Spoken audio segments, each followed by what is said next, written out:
नमस्कार साथियों, मैं रितेश आप लोग को अपने YouTube चैनल पीसीएस सॉल्यूशन 360 पर स्वागत करता हूं। दोस्तों, आज हम लोग विक्टोरिया के प्रखर बैच का डे 44 नंबर देखेंगे, जिसमें आज बिहार का इतिहास समझेंगे, हिस्ट्री ऑफ बिहार। ठीक है, इससे हम लोग 100 प्रश्न के माध्यम से पूरा बिहार का हिस्ट्री समझ लेंगे। तो आइए हम लोग देर न करते हुए क्वेश्चन को शुरू करते हैं। पहला प्रश्न कह रहा है कि निम्नलिखित में से किस काल के अवशेष बिहार से मिले हैं। तो बिहार से कौन से काल के अवशेष मिले हैं। तो बिहार से दोस्तों पूरा पाषाण काल के भी अवशेष मिले हैं, मध्य पाषाण काल के भी अवशेष मिले हैं, नव पाषाण काल से भी और ताम्र पाषाण काल से भी अभिलेख मिले हैं। देखिए, पूरा पाषाण काल के अगर कोई स्थल आपसे पूछे तो बताइएगा मुंगेर और नालंदा। कहाँ बताइएगा? मुंगेर और नालंदा बताना है आप लोग को।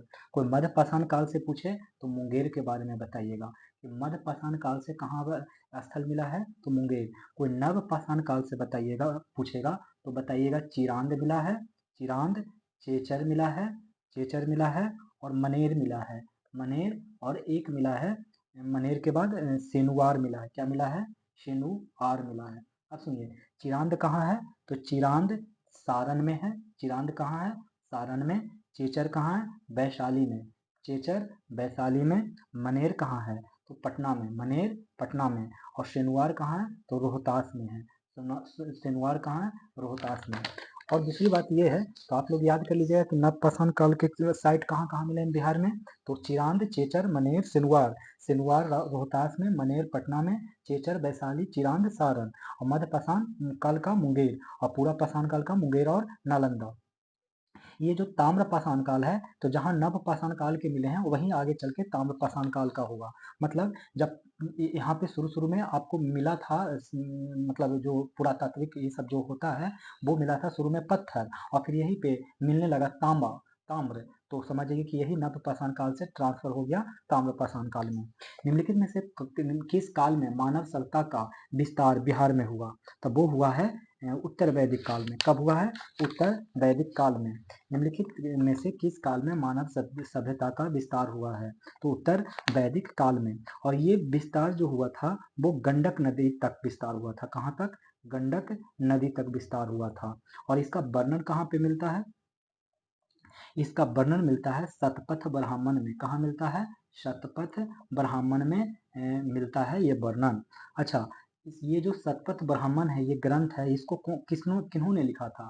तो याग बलकै ने। क्या? याग बलकै ने किया था इसकी रचना। तो इतनी पॉइंट आप लोग याद रखिएगा।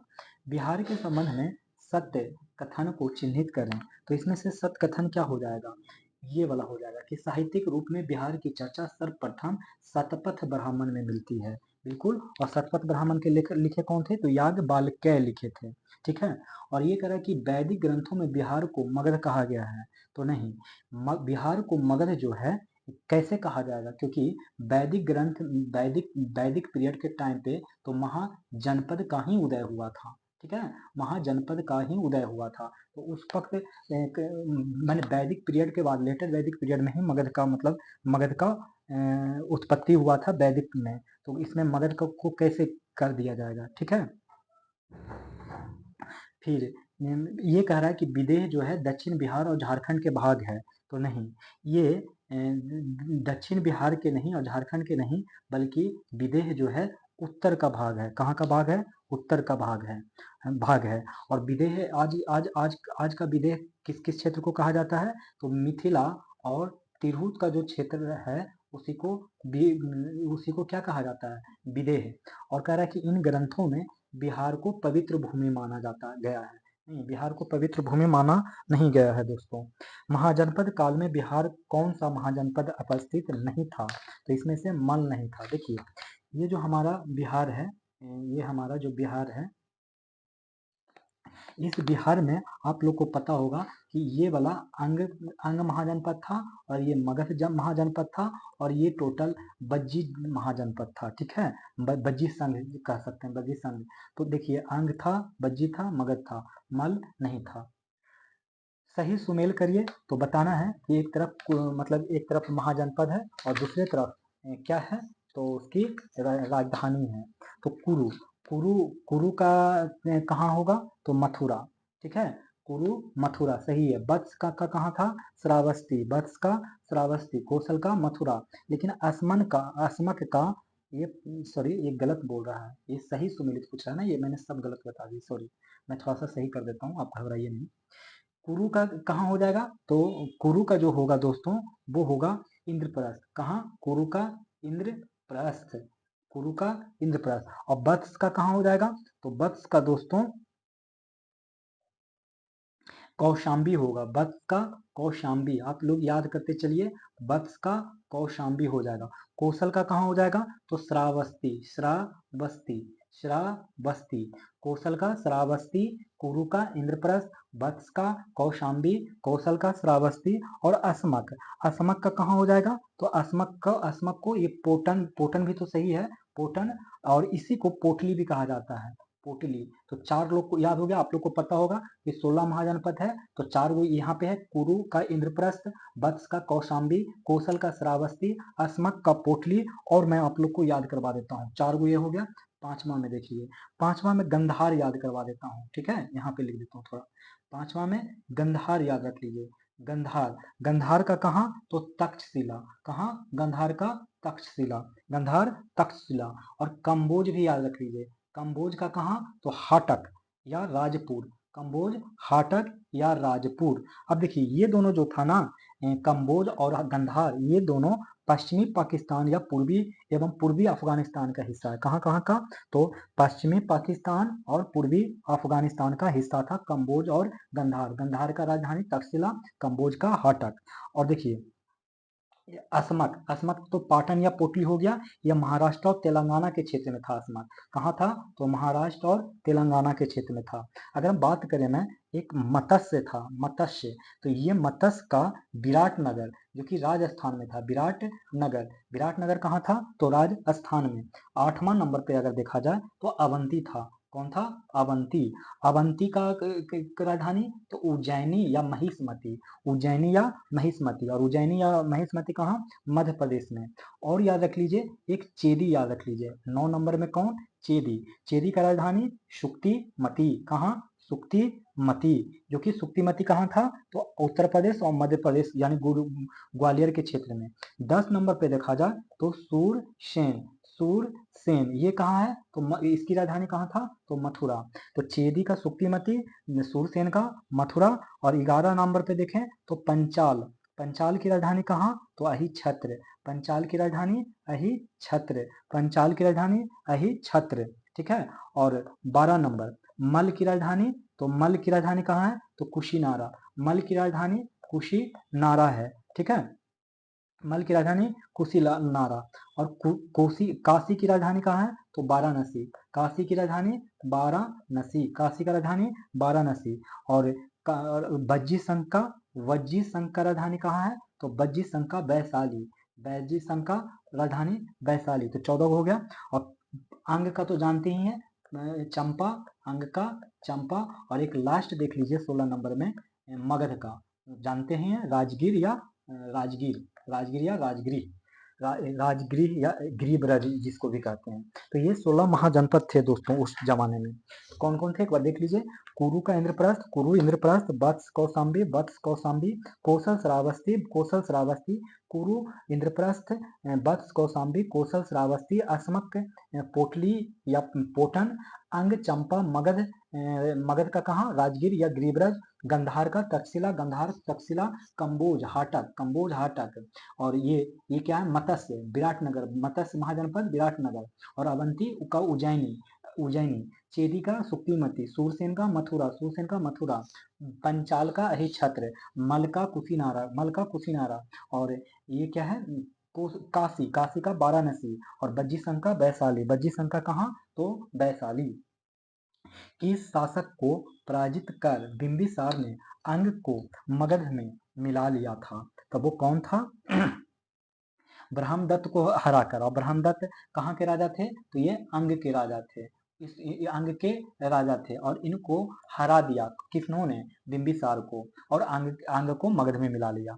मगध शासकों को सही क्रम में सजाएं। तो आप लोग को हमने एक तरीका बताया था, एक और याद कर लीजिए, ये मैंने बताया था हसीन मशूकसा, हसीन, मशूक, सा, जिससे मैंने सारा क्वेश्चन बता दिया था। ह का मतलब होता है हर्यक वंश, और सी का मतलब होता है शिशु नागवंश, शिशु नागवंश, और म का मतलब होता है सॉरी ना का मतलब होता है नंद वंश, और म का मतलब होता है मौर्ज वंश, मौर्ज वंश, और सु का मतलब होता है शुंग वंश, और का मतलब होता है कण्व वंश, और ये सा का मतलब होता है सातवाहन वंश, सातवाहन वंश। इसके आगे एक बृहद लगा लीजिए, बृहद, बृहद्रथ वंश होता है। तो बृहद, हसीन, मशूक, सा माने बृहद वंश। ठीक है। तो अब पूछ रहा है कि इसको सजाइए, तो पहला नंबर पे तो बृहद्रथ हो गया। ये देखिए बिंबिसार, तो बिंबिसार आपको पता है कि हर्यक वंश का, तो नंबर 2 पे ये हो जाएगा। और ये महापद्मनंद इसी हर्यक वंश का ही शासक हुआ करता था, सॉरी ये नंद वंश का होता था। तो ये हो गया तीसरे नंबर पे, और ये चौथे नंबर पे उदयन, है ना। तो थोड़ा सा इसमें मैंने गलत बता दिया है। ये एक्चुअली उदयन भी जो है हर्यक वंश का ही था, लेकिन बिंबिसार के बाद था। मतलब पहला, दूसरा, तीसरा, और ये चौथा नंबर पे। तो ऑप्शन क्या हो जाएगा आप लोग को? बी ऑप्शन हो जाएगा, 1 2 4 3। तो इस तरीके से सजा लीजिएगा, है ना। अब अगला प्रश्न देखते हैं हम लोग। कह रहा है कि निम्नलिखित में से कौन सही क्रम में है। तो अभी अभी मैंने बताया था कि बृहद, हसीन, हसीन देखिए हसीन आ गया ना, बाकी आगे भी आ सकता है, मशूकसा का आ सकता है मैंने मौर्य वंश, शुंग वंश, और कण्व वंश आ सकता है, और सातवाहन वंश, और आगे में बृहद लगा रहता है, मैंने बृहद मैंने बड़ा, ऐसे समझ लीजिए। निम्नलिखित में से कौन सा कथन आप लोग को बताना है कि सही है। तो इसमें से सही कथन कौन सा है 9 नंबर में? तो देखिए कौन सा सही है। पहला कह रहा है कि उदयन ने सबसे पहले पाटलिपुत्र को राजधानी बनाया। तो बिल्कुल उदयन ने सबसे पहले पाटलिपुत्र को क्या किया? राजधानी बनाया। और शिशुनाग ने सबसे पहले वैशाली को राजधानी बनाया। तो ये भी बात सही है कि शिशुनाग ने सर्वप्रथम वैशाली को अपनी राजधानी बनाया। तो यहाँ बात आप लोग को इतना बात तो समझ में आ ही गया होगा, है ना।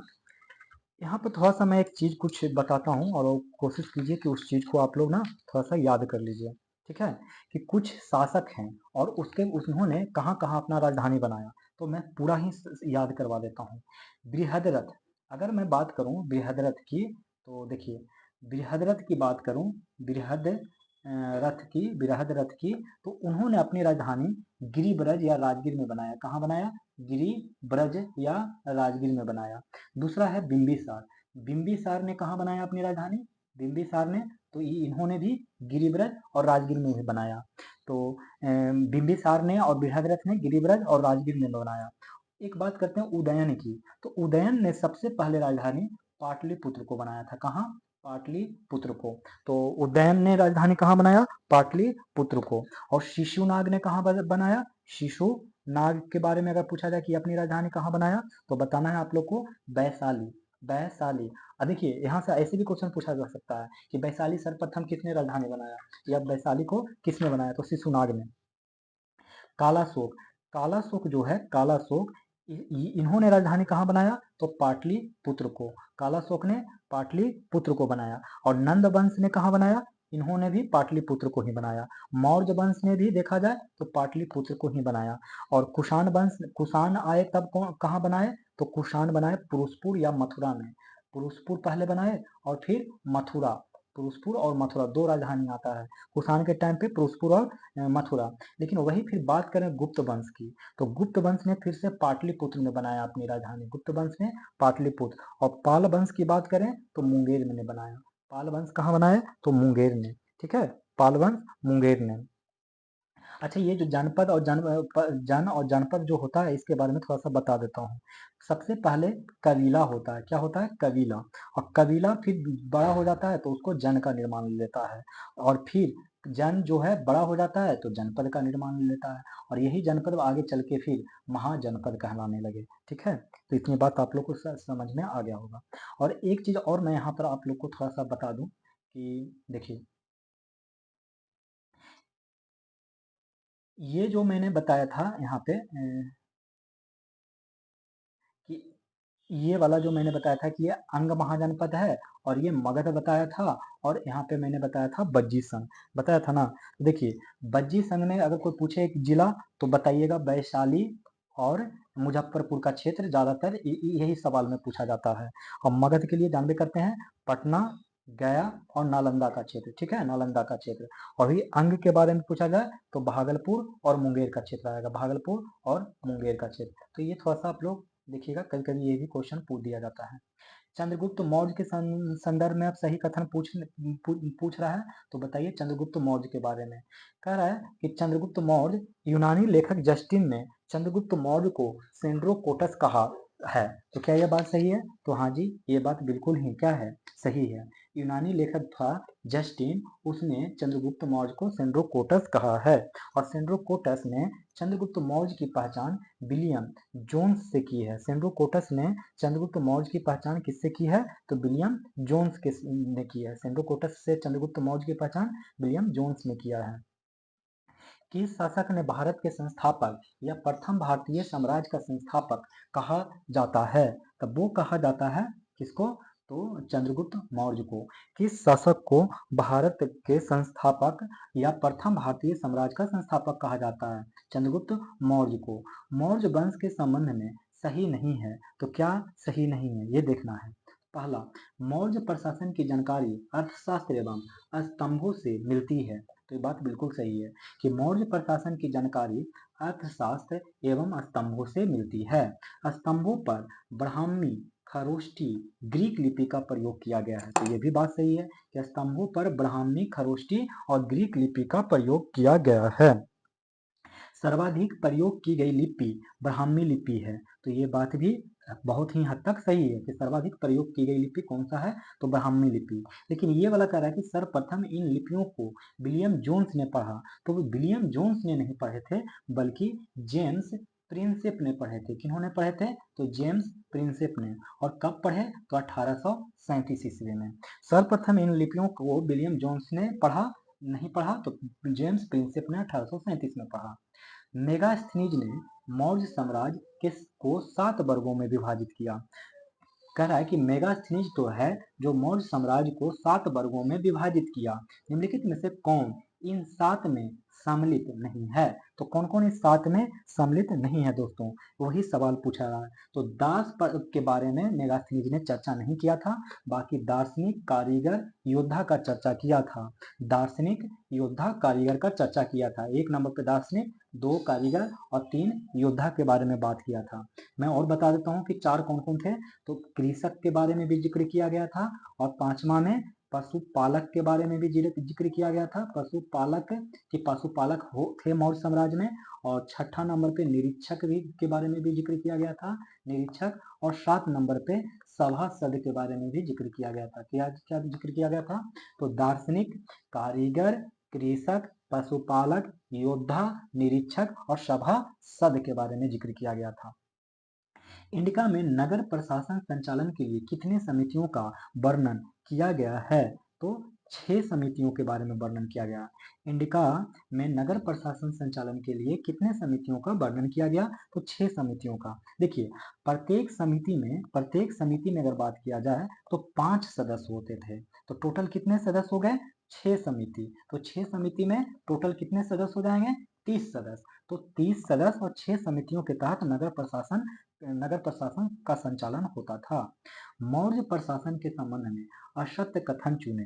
तो इसमें से जो असत्य कथन होगा वो क्या है? देखिए, पहला कि मौर्य साम्राज्य में 5 प्रांतों में विभाजित था। बिल्कुल, मौर्य साम्राज्य कितने में विभाजित था? प्रांतों में 5।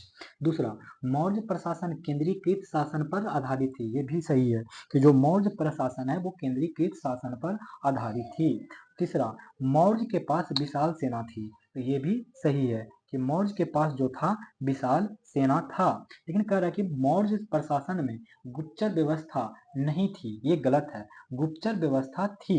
गुप्तचर व्यवस्था थी और इसी गुप्तचर व्यवस्था को गूढ़ पुरुष भी कहा जाता था। क्या कहा जाता है?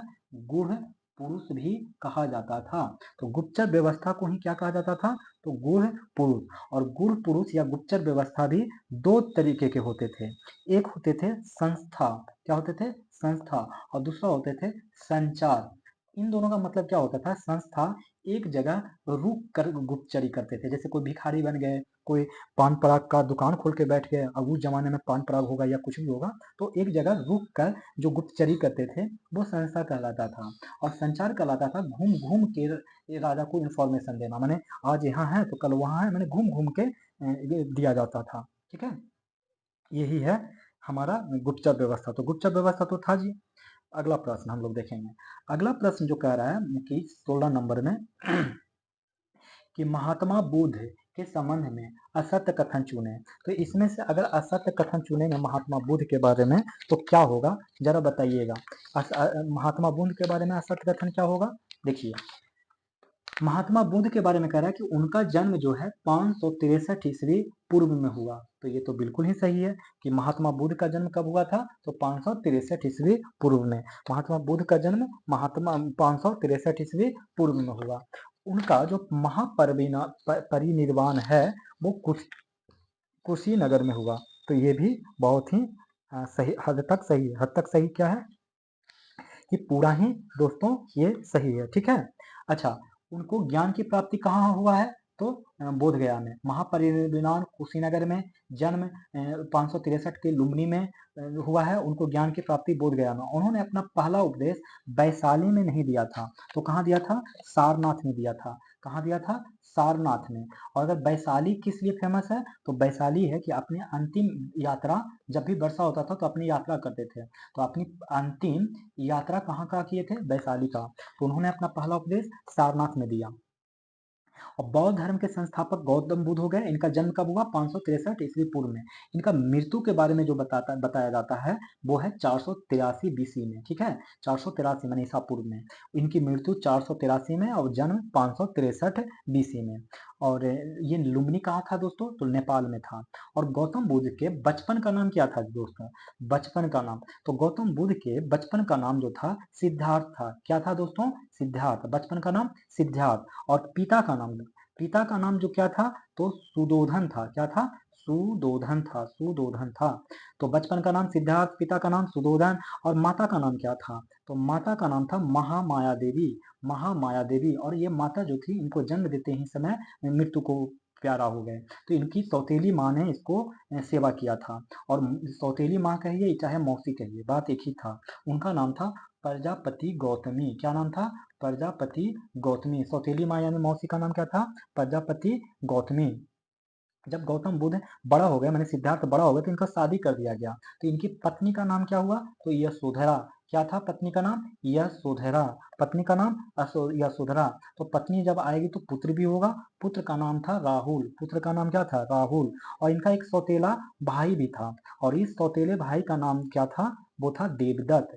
सौतेले भाई का नाम क्या था? देवदत्त। और इनका कुल कैसा था? तो कुल का नाम था क्षत्रिय, यानी शाक्य कुल के थे। शाक्त कुल का मतलब होता है कि ये क्षत्रिय परिवार से थे। और इनका एक घोड़ा था जो बहुत ही प्रिय था। इनके प्रिय घोड़े का क्या नाम था? तो वो था कंथक। क्या नाम था? कंथक। प्रिय घोड़े का नाम क्या था? कंथक। और सारथी भी था इनका। तो सारथी का नाम क्या था? चान। चन्ना को लोग बोलते हैं या चान बोलते हैं, तो चन्ना। इस तरीके से आप लोग गौतम बुद्ध से रिलेटेड इतना पॉइंट तो जरूर आप लोग याद रखिएगा ही।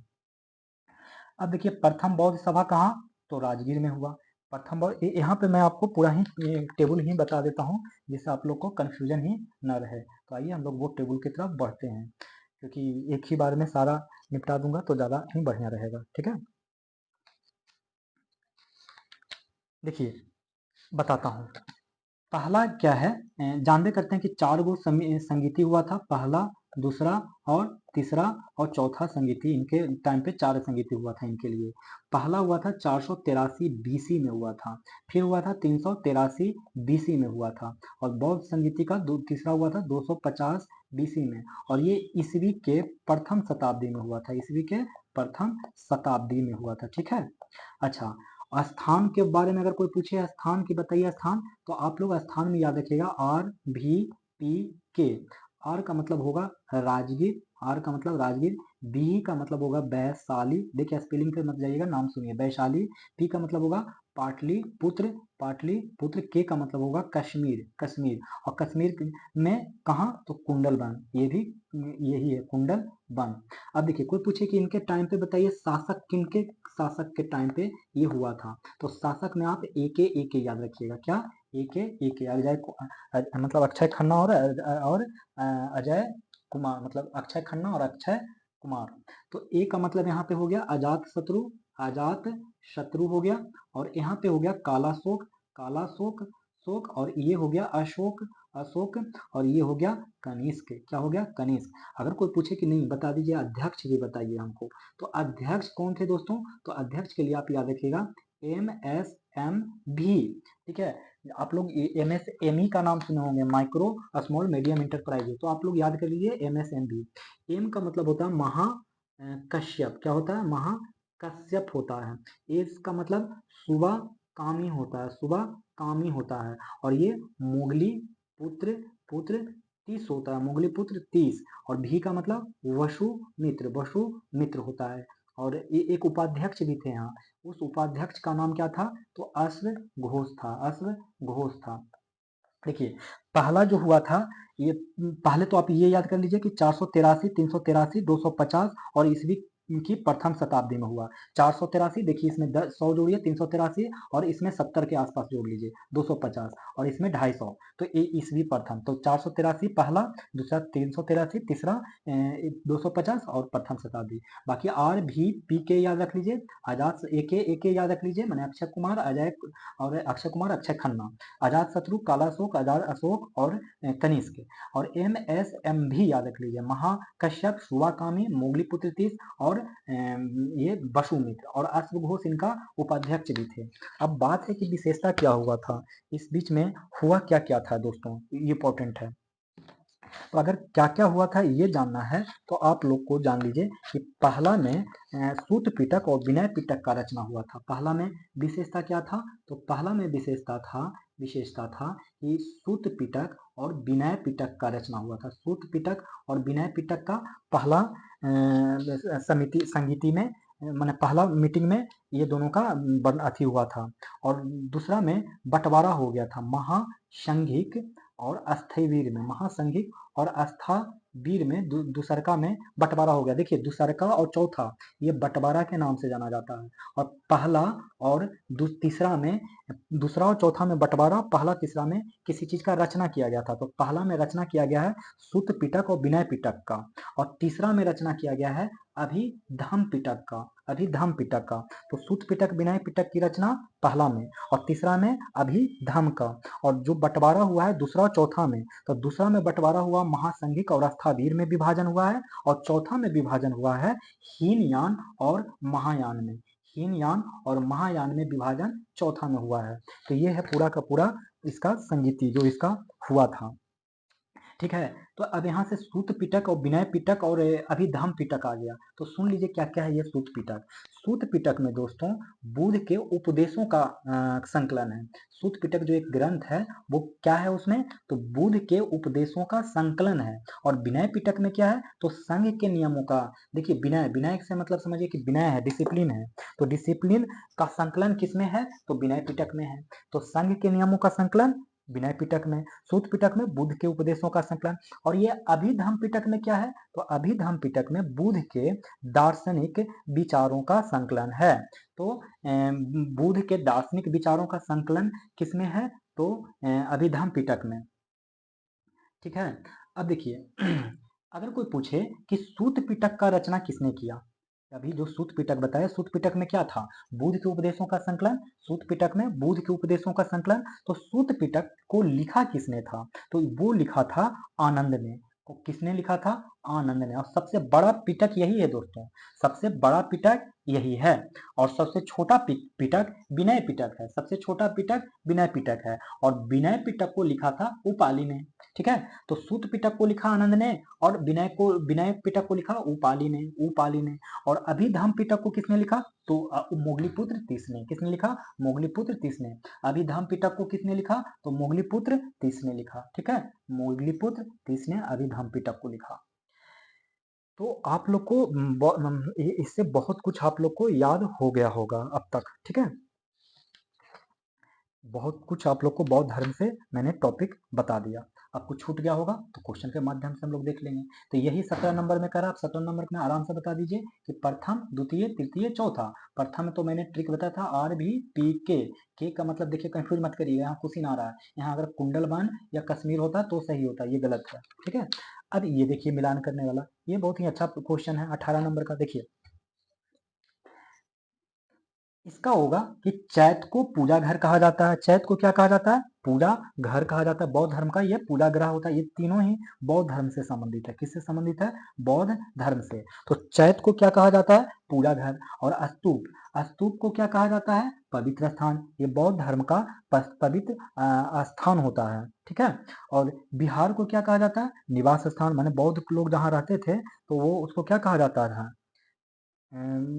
निवास स्थान। ठीक है। अगला प्रश्न कह रहा है कि जैन धर्म के संबंध में सत्य कथन चुने। तो जैन धर्म के अब बारे में अब सत्य कथन देखिए क्या क्या है। ठीक है। तो अब हम लोग कुछ जैन धर्म से के बारे में जान लेते हैं। तो एक एक प्रश्न हम लोग को देखना, थोड़ा सा और कहिए तो बौद्ध धर्म के बारे में बता देते हैं। चलिए आगे देखते हैं। बौद्ध धर्म से और भी क्वेश्चन आएगा तो वहां पर एक ही बार में बौद्ध धर्म कितना जानिएगा। तो कुछ और आएगा प्रश्न तो वहां पर बौद्ध धर्म के बारे में हम लोग देखेंगे। फिलहाल हम लोग जैन धर्म से संबंधित कथन देखते हैं। पहला कह रहा है कि पार्श्वनाथ, क्या पार्श्वनाथ ने 5 महावर्त की शिक्षा दी। तो क्या जैन धर्म में पार्श्वनाथ ने 5 वो का शिक्षा दिया? तो हाँ जी, ये बिल्कुल ही दिए थे। ठीक है। इन्होंने दिया था। दूसरा, द्वितीय जैन सभा पाटलिपुत्र में हुई थी। तो बिल्कुल द्वितीय जैन सभा कहाँ हुआ था? तो पाटलिपुत्र में नहीं हुआ था। ये सत्य कथन चल रहा है, ये गलत है। पार्श्वनाथ ने 5 महावर्त की शिक्षा नहीं दी थी दोस्तों। पार्श्वनाथ ने 5 गो का शिक्षा थोड़ी ना दिया था। तो ये गलत है।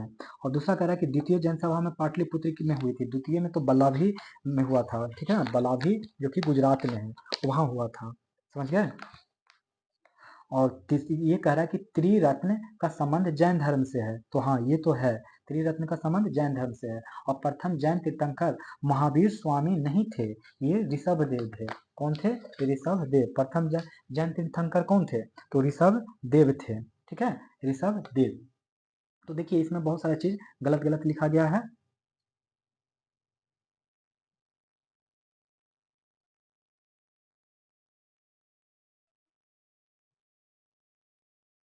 तो देखते हैं जैन धर्म से रिलेटेड कुछ क्वेश्चंस और मतलब कुछ पॉइंट्स देखते हैं हम लोग और समझने का प्रयास करते हैं।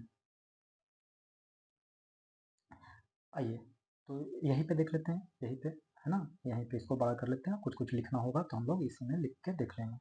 आइए तो देखिए, देखिए जैन धर्म का संस्थापक कौन थे? तो ऋषभ देव थे। तो याद रख लीजिए, जैन धर्म का संस्थापक कौन थे? तो ऋषभ देव थे। जैन जैन धर्म का संस्थापक ऋषभ देव थे। तो जैन धर्म का कुल तीर्थंकर 24 लोग थे। जैन धर्म के में कुल कितने तीर्थंकर हैं? तो 24 थे। जैन धर्म में कितने टोटल तीर्थंकर हुए? तो 24 तीर्थंकर हुए। जैन धर्म का जो 24वां तीर्थंकर हुए उनका नाम था महावीर स्वामी। क्या नाम था? महावीर स्वामी। ठीक है। ऋषभ देव कौन थे? तो पहला तीर्थंकर। और 24वां तीर्थंकर महावीर स्वामी थे। और जैन धर्म का वास्तविक संस्थापक महावीर स्वामी को ही जाना जाता है ना। महावीर स्वामी को जैन धर्म का वास्तविक संस्थापक इन्हीं को जाना जाता है। ठीक है, वास्तविक संस्थापक। उनके इन महावीर स्वामी के बचपन के नाम क्या था? तो वर्धमान था। महावीर स्वामी के बचपन का नाम क्या था? वर्धमान था। और वर्धमान या महावीर स्वामी का जन्म कब हुआ था? तो 540 ईस्वी में हुआ था। कहाँ? कुंडग्राम में। 540 बीसी में कुंडग्राम। और कुंडग्राम कहाँ है? तो वैशाली में। और इनका मृत्यु कब हुआ था? तो मृत्यु हुआ था 468 बीसी में। 468 बीसी में इनका मृत्यु हुआ था। और इनका जन्म 540 ईसा पूर्व कुंडग्राम वैशाली में हुआ था। इनका पिता का नाम क्या था? तो इनका पिता का नाम था सिद्धार्थ। क्या नाम था? सिद्धार्थ था। और माता का नाम क्या था? तो त्रिशला था। माता का नाम त्रिशला, पिता का नाम सिद्धार्थ है। और पत्नी का नाम क्या था? तो पत्नी का नाम था यशोदा। पत्नी का नाम क्या था? यशोदा। और पुत्री, पुत्री का क्या नाम था? तो प्रियदर्शनी। प्रियदर्शनी नाम था। पुत्री का नाम क्या था? प्रियदर्शनी। और इनका एक दामाद था। इस दामाद का नाम क्या था? जमाली। जमाली, जमाली इनका दाद का। और इनका कुल का नाम क्या था? तो ज्ञात्रिक कुल से आते थे। कौन से कुल से आते थे? ज्ञात्रिक कुल से आते थे। तो इतना बात आप लोग याद रखिएगा। और इन्होंने जो महावर्त था, 4 महावर्त का सिद्धांत दिया था। कितना? 4 महावर्त। कौन कौन दिया था?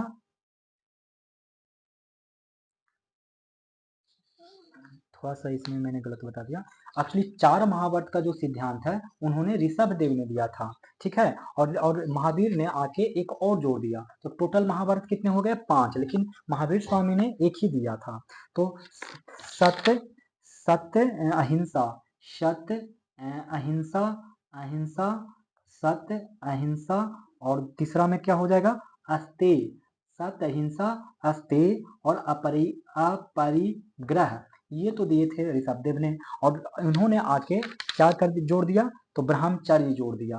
5वां में आके क्या इन्होंने जोड़ दिया, ब्रह्मचर्य जोड़ दिया, ठीक है। ब्रह्मचर्य, ब्रह्मचर्य का मतलब होता है इंद्रियों को बस में करने वाला, तो ब्रह्मचर्य का मतलब इंद्रियों में बस करने वाला। और अपरिग्रह, अपरिग्रह का मतलब धन का संग्रह नहीं करना है, ठीक है, धन का संग्रह नहीं करना है। और अस्तेय में क्या होता है, चोरी नहीं करना। अहिंसा में क्या होता है, हिंसा नहीं करना और झूठ नहीं बोलना। तो इतनी बात याद रखिएगा। आप लोग को तो पता हो गया कि प्रथम तीर्थंकर कौन थे, तो ऋषभ देव थे, ऋषभ देव थे, ऋषभ देव थे। और इनका जो प्रतीक है वो बैल या वृषभ था।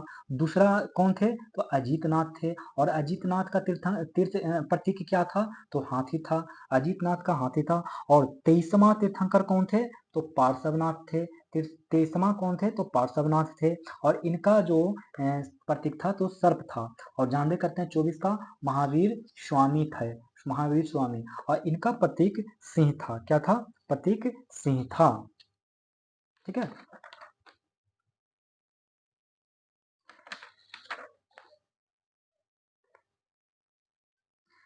और एक शुरू ऊपर में मैंने बताया था कि ऋषभ देव ने 4 महाव्रत की शिक्षा दी, तो वो ऋषभ देव नहीं थे, पार्श्वनाथ ही थे। मैंने 23वां नंबर के जो तीर्थंकर आए उन्होंने 4 गो महाव्रत दिया। सत्य दिया था, वही जो मैं ऊपर में बताया था, वो थोड़ा सा गलती बता दिया, ऋषभ देव के बारे में बता दिया था। सत्य अहिंसा अस्तेय और अपरिग्रह, अपरिग्रह। और 24वां वाला है महावीर स्वामी, उन्होंने ब्रह्मचर्य को जोड़ दिया था, ठीक है, ब्रह्मचर्य को जोड़ दिया था। और जानते करते हैं जैन धर्म का 3 गो रत्न होता है, एक सम्यक दर्शन होता है, एक सम्यक दर्शन होता है, सम्यक ज्ञान होता है, और सम्यक आचरण होता है। तो दर्शन, ज्ञान और आचरण, सम्यक दर्शन, ज्ञान और आचरण, ये 3 गो जैन धर्म का सम्यक होता है। एक और यहाँ टेबल बना देते हैं आपको, जो लास्ट है, जो आप लोग को याद रखिएगा, यहाँ से बहुत क्वेश्चन यहाँ से भी बनता है।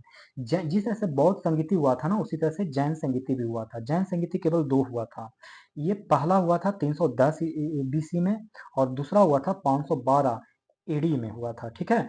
और ये हुआ था पाटलिपुत्र, जो कि बिहार में हुआ था। और ये हुआ था बल्लभी, जो कि गुजरात में हुआ था। बल्लभी कहाँ है, तो गुजरात में हुआ था।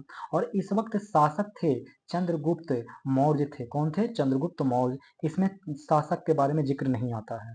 और यहाँ पे अध्यक्ष थे स्थूल भद्र थे। कौन थे, स्थूल भद्र। और यहाँ पे कौन थे, तो देवर्धि देवर्धि क्षमा शर्मन थे। कौन थे, देवर्धि क्षमा क्षमा शर्मन थे। कौन थे, देवाधि क्षमा शर्मन थे। अच्छा, दूसरा में क्या हुआ था, तो जैन धर्मों का अंतिम संकलन हुआ था। और पहला में क्या क्या हुआ था, यहाँ विशेषता क्या था, कि यहाँ 12 अंगों का संकलन किया गया था। जैन धर्म में 12 अंगों का संकलन किया गया था। और यहीं पे दूसरा काम हुआ था कि दिगंबर दिगंबर और श्वेतांबर में विभक्त हो गया था। जैन धर्म दिगंबर और श्वेतांबर में विभक्त हो गया था। तो ये आप लोग का जैन धर्म पूरा खत्म मैंने कर दिया। यहाँ से आप लोग जैन धर्म से रिलेटेड बहुत सारे प्रश्न बना सकते हैं, ठीक है। बहुत सारे प्रश्न यहाँ से बना ही लीजिएगा जैन धर्म से रिलेटेड। हम लोग बढ़ते हैं आगे क्वेश्चन। तो देख लीजिए, ये वाला तो बता ही दिया था कि जैन धर्म में सत्य कथन कौन सा है। अब देखिए, बौद्ध धर्म का महाकाव्य किसे कहा जाता है। बौद्ध धर्म का महाकाव्य किसको कहा जाएगा दोस्तों, तो आप लोग बताइए। 20 नंबर का प्रश्न, इसका जवाब क्या हो जाएगा, तो ये कहा जाता है बुद्ध चरित्र को। ये समझिए कि इसको लिखा कौन सा, पहले तो ये जान लीजिए। तो अश्व घोष ने लिखा था। किन्होंने, अश्व घोष ने लिखा था। और बुद्ध चरित्र को समझिए कि बुद्ध का रामायण कहा जाता है। बुद्ध का रामायण किसको कहा जाता है, तो बुद्ध चरित्र को कहा जाता है। तो बौद्ध धर्म का महाकाव्य बुद्ध चरित्र लिखा किसने, तो अश्व घोष ने। चलिए, बिहार के महाविहार एवं उसके संस्थापक के साथ सुमेलित कीजिए। तो इसके साथ सुमेलित कीजिएगा तो क्या होगा, ये हो जाएगा कि नालंदा को कुमार गुप्त ने बसाया था, नालंदा विश्वविद्यालय को कुमार गुप्त ने, और विक्रम विश्वविद्यालय को धर्मपाल ने, और उदंतपुरी को गोपाल ने। उदंतपुरी को किसने? गोपाल ने। ठीक है। किस शासक के समय जावा के शासक बालपुत्र देव ने नालंदा में बिहार बनवाया था? तब वो थे देवपाल। कौन थे? देवपाल। और देवपाल ने बालपुत्र देव को 5 गांव दान में दिए थे। गुप्त काल का सबसे प्रमुख व्यापारिक बंदरगाह कौन था? तब वो था ताम्रलिप्ति। वो कौन था? ताम्रलिप्ति। गुप्त काल का सबसे प्रमुख बंदरगाह कौन था? ताम्रलिप्ति। यहाँ से एक मैं आप लोग को बौद्ध धर्म से रिलेटेड कुछ चीजें बताता हूँ, जो आप लोग थोड़ा सा पूछा जाता है क्वेश्चन, और बहुत ही इंपॉर्टेंट होता है। ठीक है, जो थोड़ा जान लीजिए। कह रहा है कि जानते हैं इसका कुछ घटना है, और घटना को उसका प्रतीक भी दिया गया है। तो जन्म एक घटना हुआ, यौवन एक घटना हुआ, महागृह त्याग जिसको कहते हैं, गृह त्याग को महाभिनिष्क्रमण कहते हैं। महागृह त्याग को क्या कहेंगे? महाभिनिष्क्रमण कहेंगे। गृह त्याग को महाभिनिष्क्रमण कहेंगे। और संबोधि, संबोधि को क्या कहते हैं? ज्ञान की प्राप्ति हो गया, ऐसा ज्ञान की प्राप्ति। ठीक है, आप देखते जाइए मैं क्या क्या लिख रहा हूँ, याद करते जाइए। और महापरिनिर्वाण किसको कहते हैं? महापरिनिर्वाण तो ये कहते हैं मृत्यु को, मृत्यु हो जाता है तो महापरिनिर्वाण कहते हैं। फिर धर्म चक्र परिवर्तन किसको कहेंगे? धर्म चक्र परिवर्तन तो ये कहेंगे प्रथम उपदेश जो दिया गया था, तो उसको। अब कहता है इसका प्रतीक क्या है? तो देखिए, जन्म का प्रतीक तो कमल हो गया, जन्म का प्रतीक कमल। और जब यौवन हो गए उसका प्रतीक था सांड, यानी बैल। यौवन का प्रतीक सांड। और गृह त्याग जो किए वो घोड़ा उसका प्रतीक था। और संबोधि माने इनको जब ज्ञान की प्राप्ति हुई तो वही पीपल बोधि वृक्ष। और महापरिणाम हुआ तो पद चिन्ह इनका है, या तो स्तूप कह सकते हैं, स्तूप। और पद चिन्ह क्या है? इनका प्रतीक है। और चक्र इनका धर्म चक्र परिवर्तन कहलाया क्या? तो प्रथम उपदेश के नाम से। ठीक है, तो ये था पूरा का पूरा एंसेंट हिस्ट्री। अब हम लोग आ जाते हैं मेडाइवल हिस्ट्री की तरफ। तो चलिए, पहला क्वेश्चन कर रहा है, यानी 24 नंबर कह रहा है कि निम्नलिखित में कथनों पर विचार करिए। और बख्तियार खिलजी को बिहार में तुर्की शासन का संस्थापक कहा जाता है? तो हाँ जी, ये कहा जाता है। बख्तियार खिलजी को बिहार में तुर्की शासन का संस्थापक कहा जाता है। देखिए, अगर बिहार में तुर्की शासन पूछे या मुसलमान संस्थापक पूछे तब भी यही आंसर होगा, बख्तियार खिलजी का ही पूछा जाएगा कि बिहार में मुसलमान का संस्थापक किसको कहा जाता है? तो बख्तियार खिलजी। तुर्की शासन, बख्तियार खिलजी। उसने क्या किया? इस गधे बहुत ही गधा था, ये बहुत ही छोटा था, कि नालंदा और विक्रमशिला महाविद्यालय को नष्ट कर दिया। बताइए क्या है, मतलब हद बात है। हुआ ये था, थोड़ा सा मैं बख्तियार खिलजी का थोड़ा सा स्टोरी बताता हूँ, कितना ये मतलब समझिए। और हमारा देश और ये नालंदा विश्वविद्यालय जो है कितना जबरदस्त चीज था, ये आपको मेरे कहानी से समझ में आएगा। असल में जब बख्तियार खिलजी था ना, तो इसको ना बहुत बड़ा बीमारी लग गया, बीमारी हो गया था। कहने का मतलब कुछ ऐसा बीमारी हो गया था उस जमाने में जो इसको इलाज नहीं किया जा सकता था। मानो उस जमाने के हिसाब से, और जो जितने भी जहां जहां ये गया उसका मतलब कोई भी डॉक्टर इसको इलाज नहीं कर पाया। तो किसी ने इसको बताया कि तुम जाओ नालंदा विश्वविद्यालय, वहां पे वहां पे क्या है कि तुम जाओगे तो तुमको वहां के जो लोग हैं वहां इलाज इलाज कर देंगे। तो इसने पूरे काफिला को लेके, अपने घोड़ा उड़ा मतलब पूरा सैनिक को लेके पहुंच गया नालंदा विश्वविद्यालय। तो जब यहाँ नालंदा विश्वविद्यालय में आया तो घुमा फिरा, और यहाँ के जो आचार्य उस वक्त के थे, मतलब यहाँ समझिए मेडिकल साइंस की भी पढ़ाई होती थी। तो उन्होंने इसने गया, बख्तियार खिलजी ने, और वहाँ के मतलब अध्यापक जो रहे होंगे, आचार्य वगैरह, उनको कहा हो कि मुझे मुझे देखो ये ठीक है, मुझे ये बीमारी हो गया, तुम ठीक कर दो। तो बोला ठीक है, हम तुमको ठीक कर देंगे।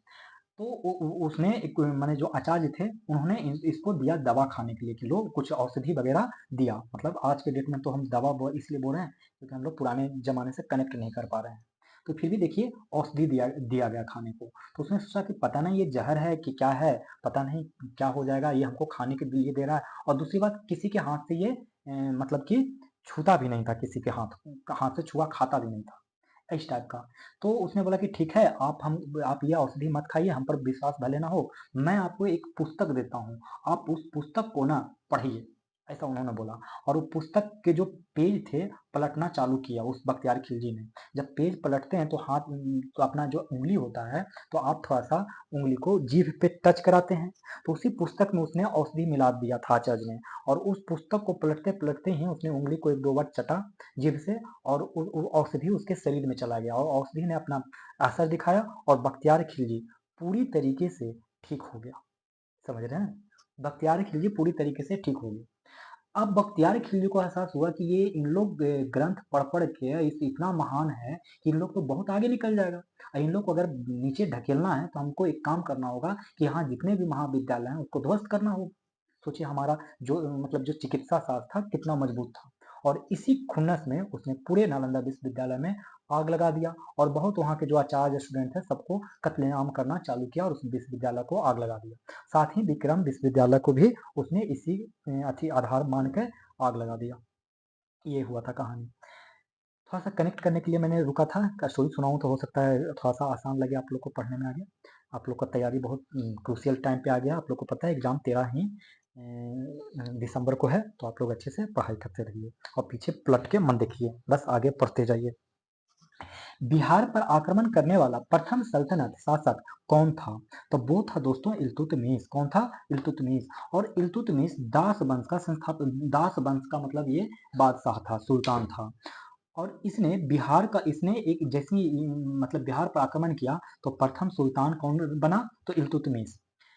अब इसने क्या किया कि बिहार में ना एक सूबेदार को नियुक्त किया, बिहार में एक सूबेदार को नियुक्त किया जिसका नाम था मलिक जानी। इससे भी प्रश्न पूछा जाता है कि इल्तुतमिश ने बिहार में कौन से सूबेदार को नियुक्त किया? तो मलिक जानी को। किस सल्तनत शासक द्वारा राजगीर के जैन मंदिर में अनुदान देने का प्रमाण मिलता है? तब वो मिलता है फिरोज शाह तुगलक। फिरोज शाह तुगलक। और तुगलक काल में बिहार की राजधानी बिहार शरीफ थी। तुगलक काल में देखा जाए तो बिहार की राजधानी बिहार शरीफ थी। ठीक है। और फिरोज शाह तुगलक 1359 में बंगाल पर अभियान किया था। 1359 में बंगाल पर अभियान किया था। बिहार में निम्नलिखित अफगान वंशों का क्रम सजाएं। तो इसमें से क्रम सजाइएगा तो ये सही सजा हुआ है। तो इसमें थोड़ा सा ट्रिक याद कर लीजिए। नू नू सुर करा, नू सुर करा। ठीक है, नू सुर करा माने नू हानि वंश, सूर वंश और करारानी वंश। नू सुर करा आप याद रख लीजिए। नू सुर करा, नू सुर करा। नू सुर करा मतलब ये है अफगान वंश का क्रम। सूरजगढ़ की लड़ाई कब हुई थी? तो सूरजगढ़ की जो लड़ाई है वो 1534 ईस्वी में हुआ था। सूरजगढ़ है कहाँ? तो बंगाल में है। और बंगाल के उस वक्त शासक थे महमूद शाह। कौन थे? महमूद शाह। और उस पर अटैक कर दिया शेर शाह सूरी ने, और शेर शाह सूरी ने अटैक करके महमूद शाह को पराजित कर दिया। और ये कब पराजित किया? 1534 में, क्योंकि शेर शाह को की नजर बंगाल पर था। और इसी वजह से तो हुमायूं से भी झगड़ा हुआ है, क्योंकि हुमायूं चाहता था कि बंगाल उसके कब्जे में रहे। शेर शाह ने कहा कि आप देखिए आपको हम टैक्स वगैरह दे देंगे लेकिन बंगाल हमको दे दीजिए, तो उसने माना नहीं और शेर शाह सूरी से युद्ध करना पड़ा। तो आखिरकार तो आपका जानबे करते हैं कि हुमायूं को हारना पड़ा और उसको भागना पड़ा, और फिर दिल्ली में शेर शाह सूरी ने अपना सूरवंश का स्थापना किया। कर्नाट वंश के संबंध में गलत कथन को चुनिए। तो गलत कथन जो दोस्तों होगा पहले देख लेते हैं सही कथन। कर्नाटक वंश की स्थापना नान्यदेव ने की, बिल्कुल सही। कर्नाट वंश की स्थापना किसने किया? तो नान्यदेव ने किया। और कर्नाट वंश का क्षेत्र मिथिला क्षेत्र में था, ये भी सही है कि कर्नाट वंश का क्षेत्र कहाँ था? तो मिथिला के क्षेत्र में था, ये भी क्या है? सही है। तीसरा, कर्नाट वंश के द्वारा मैथिली भाषा का विकास किया गया, तो ये भी बात क्या है? सही है, ये भी बात सही है।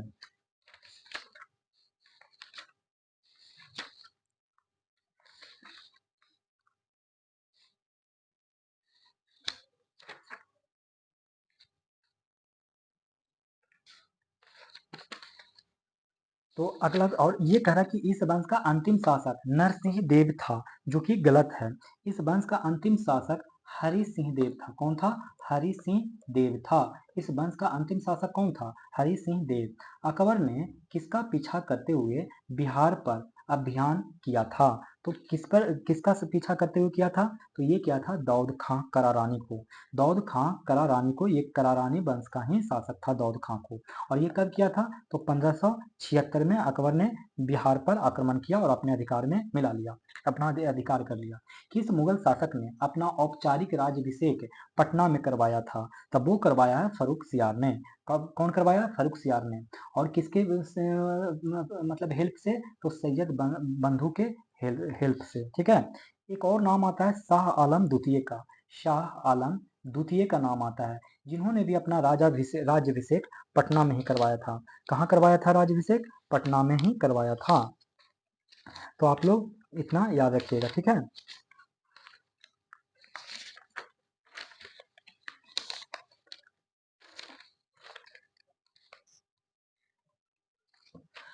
अगला प्रश्न देखते हैं 32 नंबर का। अलीवर्दी खां को बिहार का उप सूबेदार कब बनाया गया?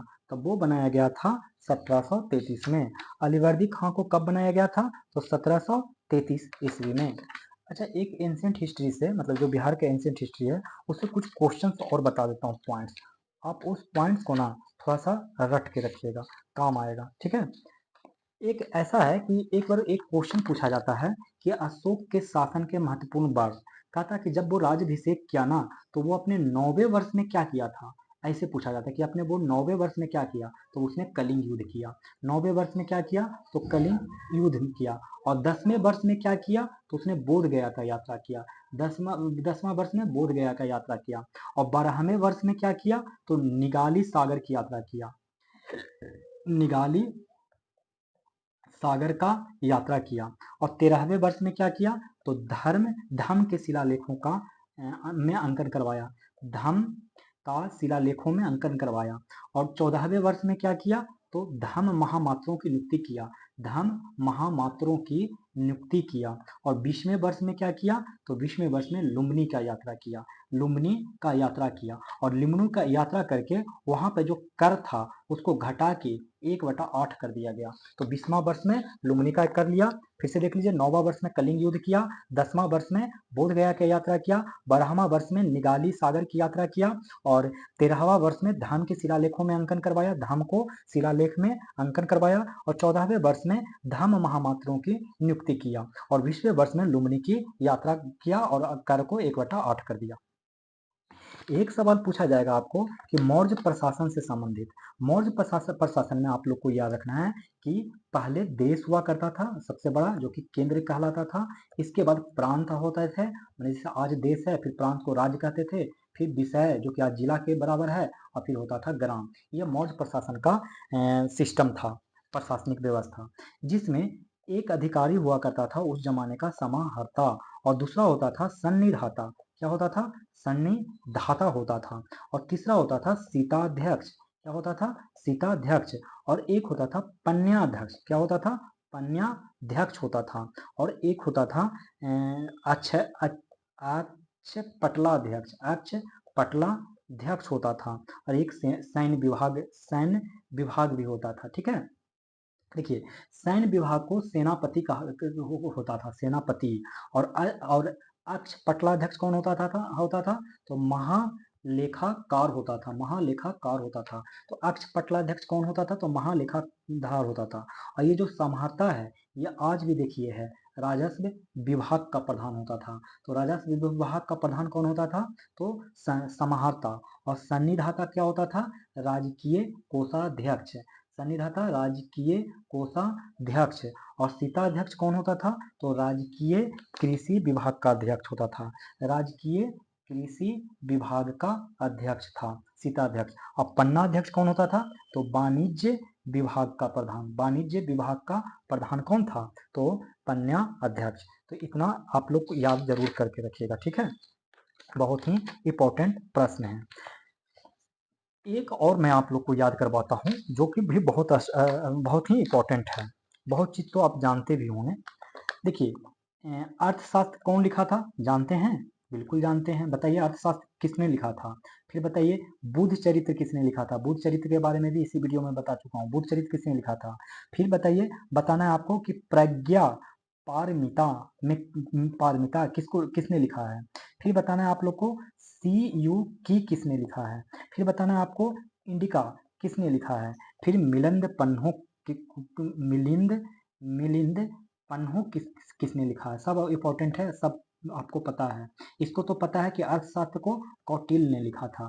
बुद्ध चरित्र को अश्वघोष ने लिखा था। बुद्ध चरित्र को किसने लिखा है, अश्वघोष ने। और प्रज्ञा पारमिता को किसने लिखा है, नागार्जुन ने।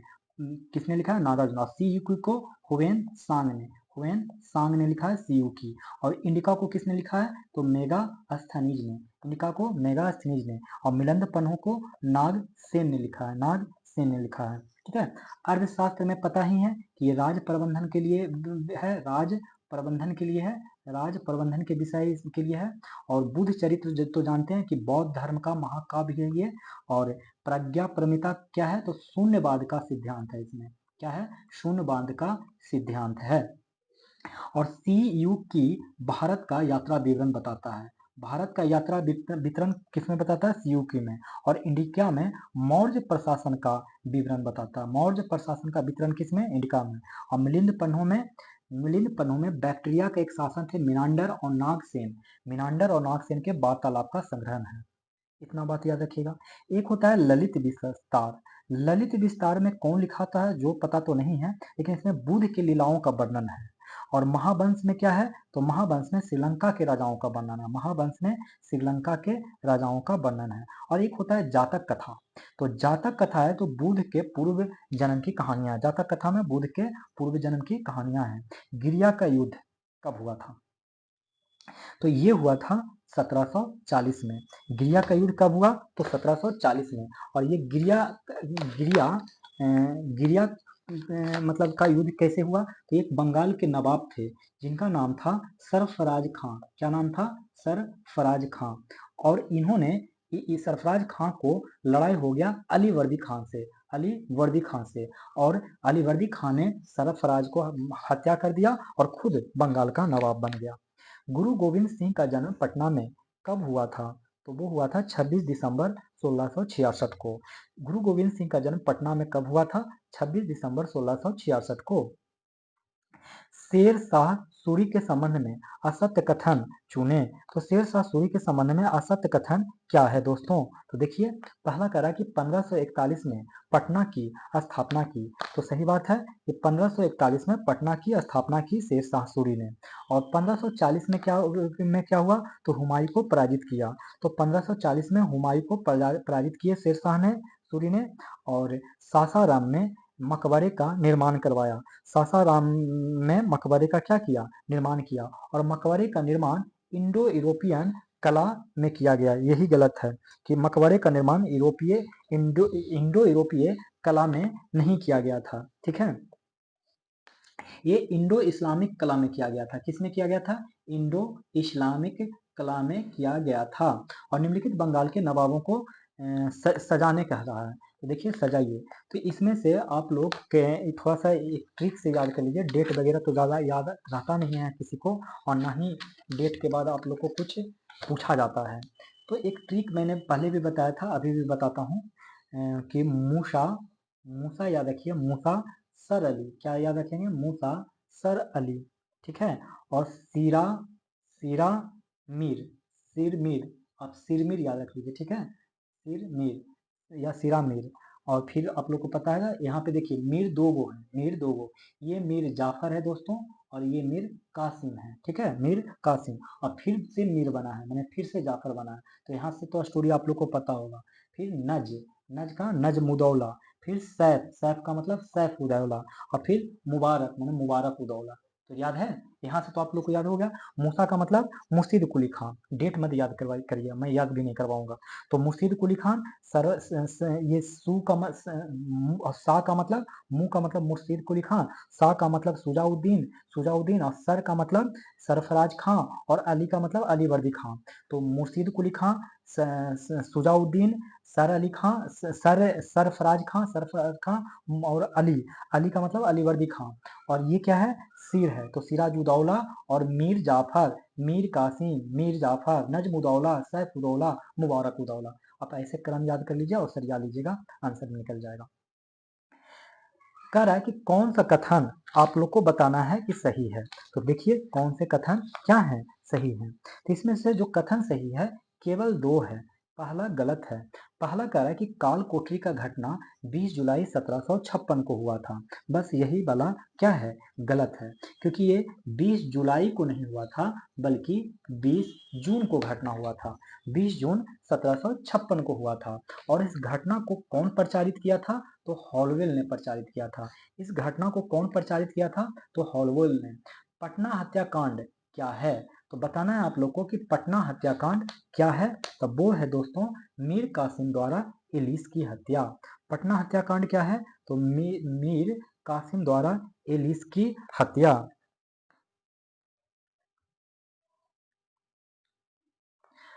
अगला प्रश्न देख लीजिए कि निम्नलिखित पर विचार करें और विचार करके आप लोग को बताना है सही कथन। तो इसमें से सही कथन क्या हो जाएगा, तो डी हो जाएगा, मतलब कोई भी सही कथन नहीं है दोस्तों। कह रहा है कि प्लासी का युद्ध जो हुआ था, प्लासी का युद्ध इलाहाबाद की संधि की गई, तो प्लासी के युद्ध के पश्चात इलाहाबाद की संधि नहीं की गई थी, ठीक है।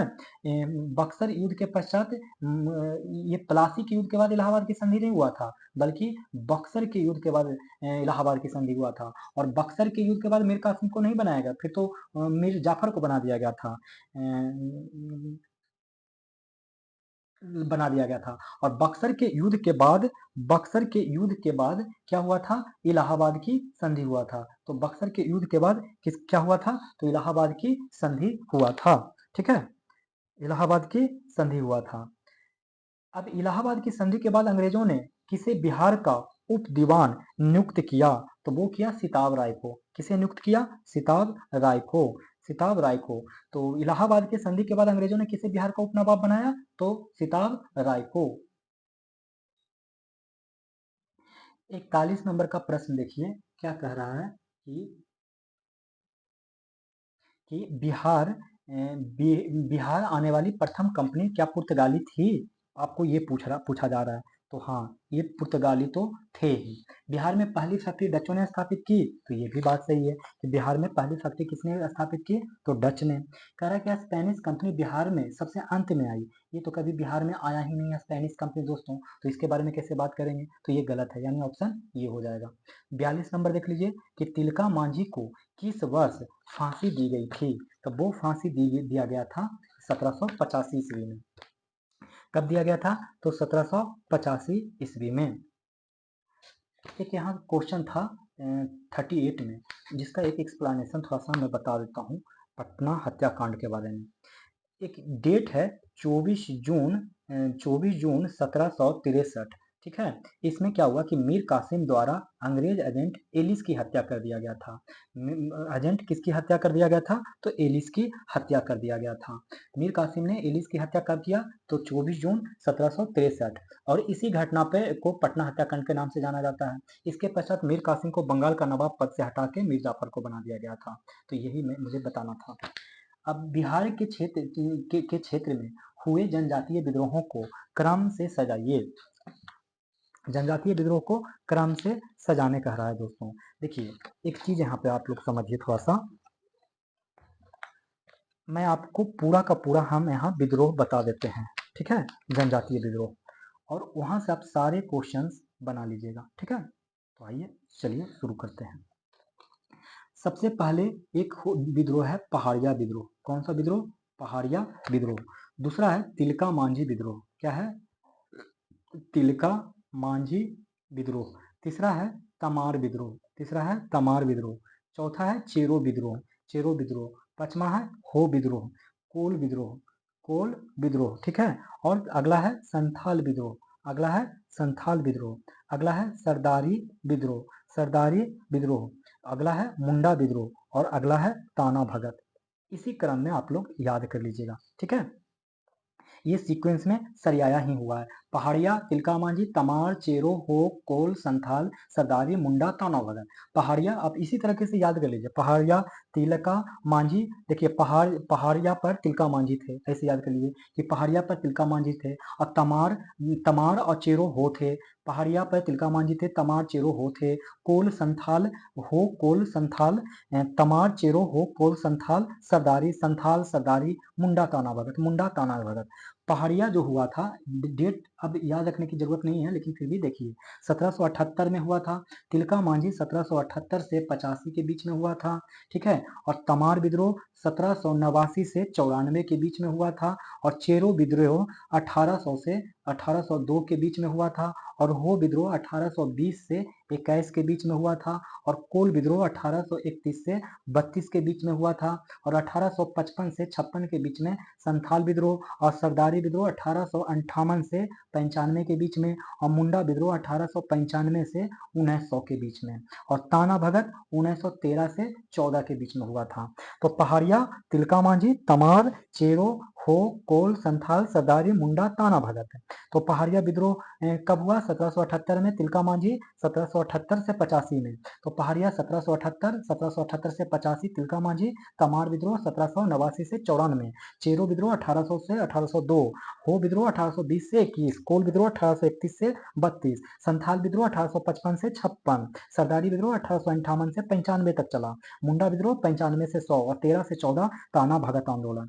पहाड़िया विद्रोह जो जिस क्षेत्र में हुआ उस क्षेत्र को राजमहल का क्षेत्र बोलते हैं। और तिलका मांझी भागलपुर में विद्रोह किए थे। कहाँ? तिलका मांझी भागलपुर में। और तमार विद्रोह कहाँ हुआ था? तो छोटा नागपुर के क्षेत्र में हुआ था। कहाँ हुआ था? छोटा नागपुर के क्षेत्र में। और पलामू के क्षेत्र में चेरो हुआ था, चेरो विद्रोह पलामू के क्षेत्र में। और सिंहभूम का क्षेत्र में हो हुआ था, सिंहभूम हो हुआ था। और छोटा नागपुर भी कोल में, छोटा नागपुर में दो हुआ था। तो तमार और कोल छोटा नागपुर में। संथाल तो हुआ था संथाल परगना में। और सरदारी विद्रोह छोटा नागपुर या सिंहभूम में, छोटा नागपुर और सिंहभूम दोनों में हुआ था।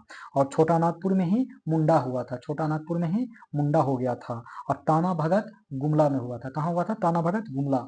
और ताना भगत के जो नेता थे वो थे जतरा भगत। कौन थे? जतरा भगत थे। ताना भगत का जतरा भगत थे। और मुंडा का तो जानबे करते हैं, बिरसा मुंडा थे। बिरसा मुंडा मुंडा का थे। और पहाड़िया विद्रोह के नेता कौन थे? तो राजा जगन्नाथ थे। कौन थे? राजा जगन्नाथ थे, राजा जगन्नाथ थे। और तिलका मांझी थे। और फिर क्या है? एक है चेरो विद्रोह, बाकी का तो पता नहीं। चेरो विद्रोह, चेरो विद्रोह जो कि पलामू के क्षेत्र में हुआ था, उसके नेता भूषण सिंह थे। कौन थे? भूषण सिंह थे। और कोल विद्रोह का जो नेता थे, जो कि छोटा नागपुर में हुआ था, वो उसके नेता कोल का बुद्धो भगत थे। और संथाल का सिद्धू चांद भैरव कान्हू चांद भैरव तो आप जानते ही होंगे, ठीक है। तो इतना बात आप लोग को याद रहेगा ही रहेगा। हम लोग देखेंगे अब अगला प्रश्न। तिलका मांझी हो गया, ये इसको से आप ऐसे सरिया लीजिएगा जो अभी मैंने बताया। थोड़ा सा 2-3 बार वीडियो को देखिए, आप लोग को याद हो जाएगा, घबराने की जरूरत नहीं है। 44 नंबर, कौन सा कथन सही है ये आप लोग को बताना है। इसमें से पहला ही कथन सही है कि संथाल विद्रोह का एक कारण दिकुओं का शोषण था। जो दिकु लोग किसको कहते थे? तो बाहरी जो जंग मतलब संथाल के क्षेत्र में जो नहीं लोग नहीं रहते थे, उसी को क्या कहा जाता था? दिकु लोग कहा जाता था, ठीक है। दूसरा कह रहा है कि संथाल विद्रोह के क्रम में मेजर बारोक ने की सेना ने विद्रोह को पतन किया। ये उल्टा हुआ गया दोस्तों। संथाल जब मेजर बारो विद्रोह को दमन करने आए तो मेजर बारो का ही हत्या कर दिया गया संथालों को द्वारा। निम्नलिखित में से कौन सही सुमेलित नहीं है? आप लोग को बताना है कि कौन सही सुमेलित नहीं है। तो डी सही सुमेलित नहीं है कि चेरो विद्रोह राजा जगन्नाथ ने नहीं किया था, बल्कि चेरो विद्रोह भूखन सिंह या इसको भूषण सिंह कहा जाता है, इन्होंने नेतृत्व किया था चेरो विद्रोह को। और राजा जगन्नाथ को ने पहाड़िया विद्रोह का नेतृत्व किया था। पहाड़िया विद्रोह को किसने किया था? तो राजा जगन्नाथ ने। बाकी सब सही है। मुंडा विद्रोह बिरसा मुंडा, संथाल विद्रोह सिद्धू कान्हू, कोल विद्रोह बुद्धो भगत, मैंने अभी थोड़ी देर पहले ही सब बताया था। बहावी आंदोलन के दौरान धन एवं स्वयं सेवकों के उद्देश्य से विद्रोह का केंद्र कहाँ बनाया गया था? तब वो बनाया गया था पटना में। बहावी आंदोलनों के दौरान धन एवं स्वयं सेवकों के उद्देश्य से विद्रोह का केंद्र कहाँ बनाया गया था? पटना। नूनिया विद्रोह किससे संबंधित था? तो नूनिया विद्रोह जो था वो सोरा उत्पादन करने वाले समूह से संबंधित था। किससे संबंधित था? तो सोरा उत्पादन करने वाले समूह से था। और नूनिया विद्रोह हुआ कब था दोस्तों? तो ये हुआ था 1770 से 1800 के बीच में। कब हुआ था? 1770 से 1800 के बीच में। और अब पूछ रहा कौन सा कथन सही है? तो इसमें से कोई भी कथन जो दोस्तों सही नहीं है। कह रहा कि बिहार में 1800 की क्रांति 12 जुलाई 1857 को रोहिणी में हुई। तो 12 जुलाई को नहीं, 12 जून 1857 को कहाँ से हुआ? रोहिणी से हुआ। रोहिणी में विद्रोह का नेतृत्व पीर अली नहीं किए। रोहिणी में एक्चुअली जो रोहिणी में जो 32वीं इन्फेंट्री था, कौन था? 32वीं इन्फेंट्री के सैनिकों ने विद्रोह किया था। ठीक है। और पीर अली के बारे में तो जानते करते हैं, पटना सिटी में इन्होंने विद्रोह किया था। बाबू कुंवर सिंह ने अपना अंतिम संघर्ष 23 अप्रैल 1858 को किसके विरुद्ध में लड़ा था? तो वो लड़ा था कैप्टन ली ग्रैंड के में। कौन? Captain Le Grand. Babu Kunwar Singh ने अपना अंतिम संघर्ष कब लड़ा? तो 23 अप्रैल 1858 को। और इनको मृत्यु कब हुआ था बाबू कुंवर सिंह को? तो मृत्यु जो हुआ था वो हुआ था 3 दिन बाद, यानी 26 अप्रैल 1858 को। एक चीज बता देता हूँ कि जो भारत में बहावी की आंदोलन की जो शुरुआत हुआ था, भारत में जो बहावी आंदोलन की शुरुआत हुआ था वो हुआ था सैयद अहमद बरेलवी ने किया था। किसने किया था? सैयद अहमद बरेलवी ने किया था। बरेलवी बरेलवी ने किया था। और बिहार में इसके नेता कौन थे? बिहार में नेता कौन थे? तो बिहार में नेता थे इनायत अली और विलायत अली। इनायत अली और विनायत अली बिहार में नेता थे बहावी आंदोलन के। ठीक है। तो इतनी बात आप लोग को तो याद रखना ही चाहिए। निम्नलिखित में से कौन सी रचना स्वामी सहजानंद सरस्वती की है? तो बताना है आप लोग को कि निम्नलिखित में से कौन सी जो रचना है स्वामी सहजानंद सरस्वती की है। तो देखिए इसमें सारे रचना है। किसान क्या करे, झारखंड के किसान, किसान कैसे लड़ते हैं, किसान सभा के संस्मरण, ये सब स्वामी सहजानंद सरस्वती के हैं।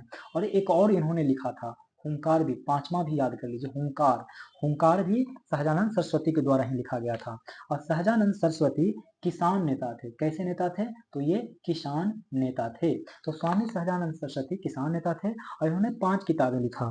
किसान क्या करें, झारखंड के किसान, किसान कैसे लड़ते हैं, किसान सभा के संस्मरण। ठीक है। अगला, चंपारण में महात्मा गांधी किसकी रचना है? तो चंपारण में महात्मा गांधी की रचना डॉक्टर राजेंद्र प्रसाद ने लिखा था। डॉक्टर राजेंद्र प्रसाद ने और भी लिखा था। गांधी का देन राजेंद्र प्रसाद ने ही लिखा था। गांधी का देन राजेंद्र प्रसाद ने ही लिखा था। चंपारण में महात्मा गांधी भी राजेंद्र प्रसाद ने लिखा था।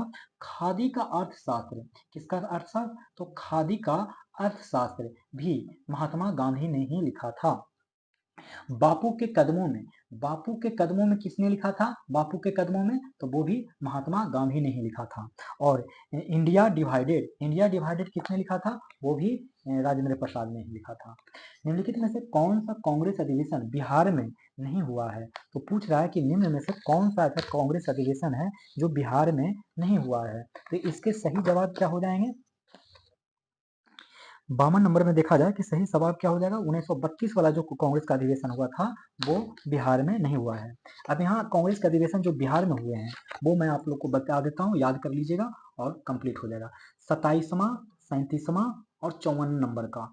27वां 37वां और 54वां नंबर।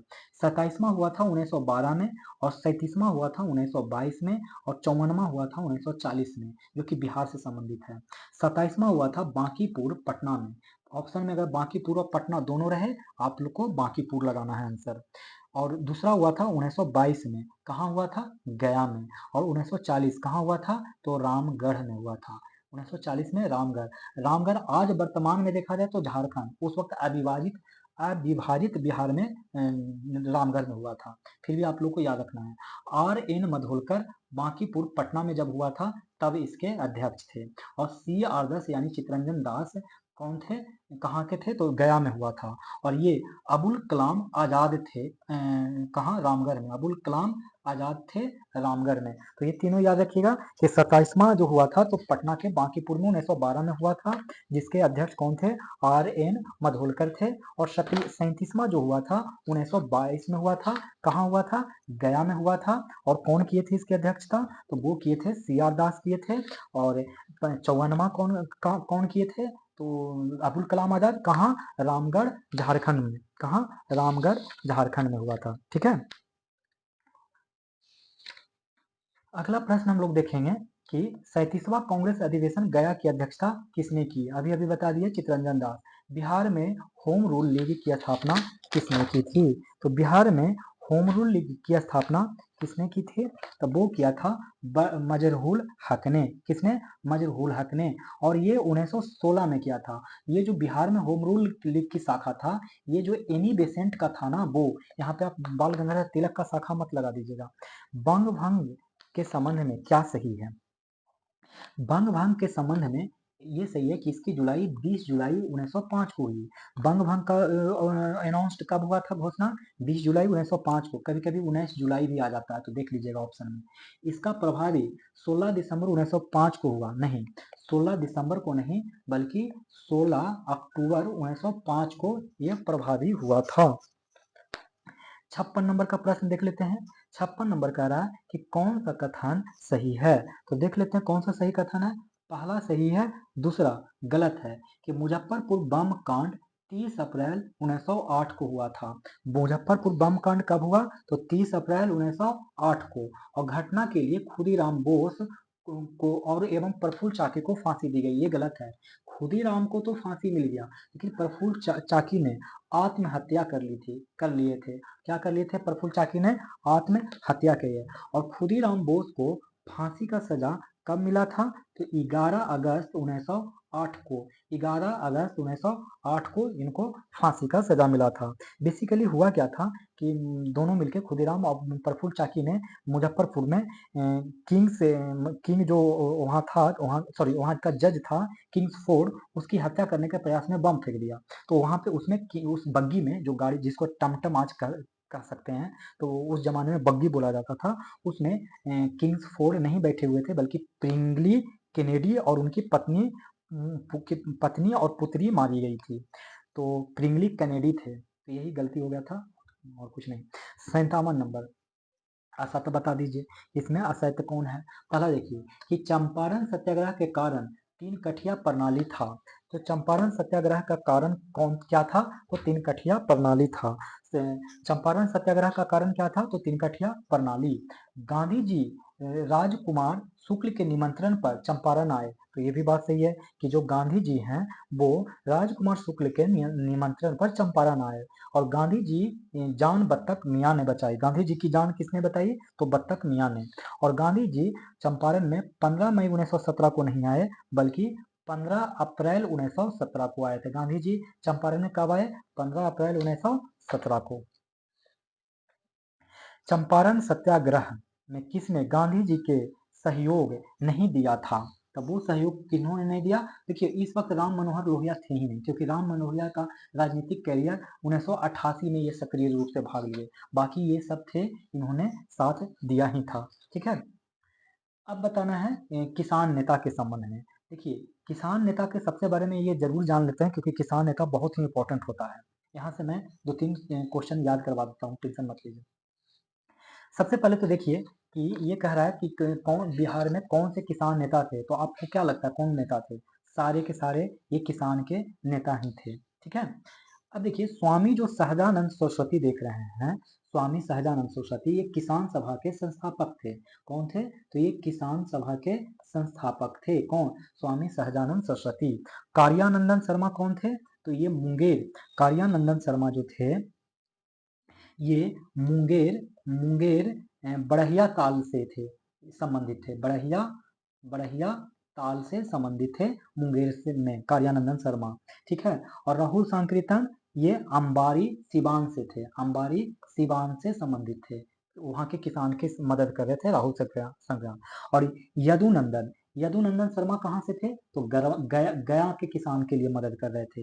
एक है यमुना, एक और नाम याद रख लीजिए, यमुना, यमुना कार्यी, ये कहाँ से थे? तो दरभंगा और सारण में इनका प्रभुत्व था। ठीक है, तो ये आप लोग कार्य क्षेत्र मतलब सीधा सीधे समझिए कि कालियानंदन शर्मा का कार्य क्षेत्र कहाँ था? तो मुंगेर, बड़हिया ताल। यमुना कार्यी का कार्य क्षेत्र था दरभंगा, सारण। और राहुल सांकेतन का अंबारी, सिवान, सिवान के अंबारी में। और यदुनंदन शर्मा गया। और स्वामी सहजानंद सरस्वती किसान सभा के संस्थापक थे। ठीक है, बकासत किसान आंदोलन 1937-38 का नेतृत्व किसने किया? तो वो नेतृत्व किया है स्वामी सहजानंद सरस्वती ने। बकासत किसान आंदोलन 1937-38 का नेतृत्व किसने किया? स्वामी सहजानंद सरस्वती ने। यह मैं एक पॉइंट आपको याद करवाना चाहता हूँ, जरा याद करिएगा। कहता है कि बिहार प्रांतीय किसान सभा सम्मेलन, बिहार प्रांतीय किसान सभा सम्मेलन, सम्मेलन, देखिए इसकी बात करें तो प्रथम हुआ था, दूसरा हुआ था, तीसरा हुआ था। ठीक है, पहला हुआ था सोनपुर में, दूसरा हुआ था गया में, और तीसरा हुआ था हाजीपुर में। कहाँ हुआ था? हाजीपुर में। कब कब हुआ? 1929 में हुआ, 1934 में हुआ, 1935 में हुआ। तो सो गया, ऐसे याद रख लिए, सो गया हाजीपुर में, सो गया हाजीपुर में, याद हो गया, सो गया हाजीपुर में। ठीक है, अब कब हुआ? 1929, 34, 35। बिहार प्रांतीय किसान सभा सम्मेलन कब हुआ? पहला, दूसरा, तीसरा। पहला 1929 में, दूसरा 34 में, और तीसरा 1935 में। शहर मैंने स्थान पूछे तो सो गया हाजीपुर में, सो से मतलब सोनपुर। और ये स्वामी सहजानंद सरस्वती थे, स्वामी सहजानंद सरस्वती सोनपुर में थे, और पुरुषोत्तम दास टंडन गया में थे, और स्वामी सहजानंद सरस्वती हाजीपुर में थे। तो सोनपुर और हाजीपुर में, मैंने देखिए दोनों पुर में ट्रिपल एस थे, मैंने स्वामी सहजानंद सरस्वती।